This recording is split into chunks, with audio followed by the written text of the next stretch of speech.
What's up everyone on the internet? Thank you for making this video a party. I'm so excited to upload this one for you guys because I finally got to upload my review for Star Wars Episode 9, The Rise of Skywalker. Alright, I need to kind of wrap my head around with what I just saw last night because honestly this is going to be my last movie review for 2019, and as I was driving home I was trying to think of the right words to say and to also give this movie a proper and fair review. With that being said, y'all know that I'm a huge Star Wars fan, and regardless of how you felt about The Last Jedi, I honestly liked the film and liked how it took the saga in a different direction. But unfortunately the fan base was split, and in some ways The Rise of Skywalker kind of feels like an apology to those heavy Star Wars fans, specifically with how they handled the Palpatine parts of the story. Honestly, when I first saw the trailers for this, I assumed that the filmmakers were going to handle this carefully and trying to shoehorn the Emperor in just for fan service. But as I watched the film and saw how they treated Palpatine, in the back of my head I was like, oh crap. While I applaud J.J. Abrams' bold attempt for jumping the shark, I honestly felt that the Emperor's presence was totally unnecessary. However, while I didn't enjoy the Palpatine aspect of the movie,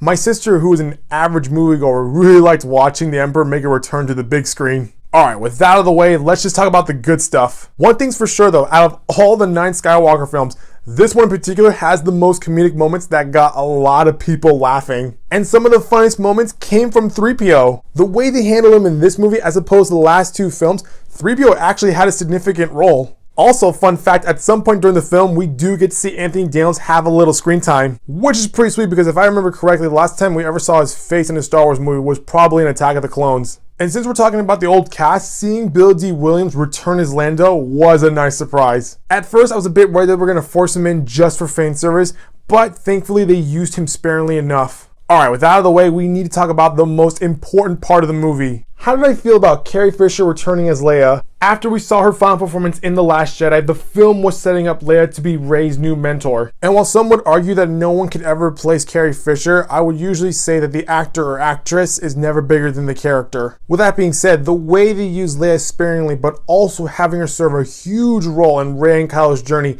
it made it work for the film. And the way they gave her a proper send-off, it made me tear up a little. Now let's talk about the selling point of the movie. Based on how they marketed this movie, the filmmakers wanted to emphasize the fact that this was going to be the final Skywalker film and that this film was going to encompass all of the previous films. Before we talk about the ending, let's look back and see how this movie touched on every aspect of the past Skywalker films. Throughout the movie, there are small little nods to both the original and prequel trilogy, whether it's small little references and Easter eggs or it's some of John Williams' iconic music. And while I was watching the movie, I remember a rumor floating around that Ahsoka was going to make a small little hidden cameo at some point in the movie. Now I won't spoil anything, but I will say that there is indeed a small hidden Ahsoka cameo in the film that only lasts for about 3 seconds, and for those 3 solid seconds, my heart literally bursted out of my chest. With that being said, it's time to answer the final question. Is this the end of the Skywalker saga? Without spoiling anything, I will say this, the answer to your question is true, from a certain point of view.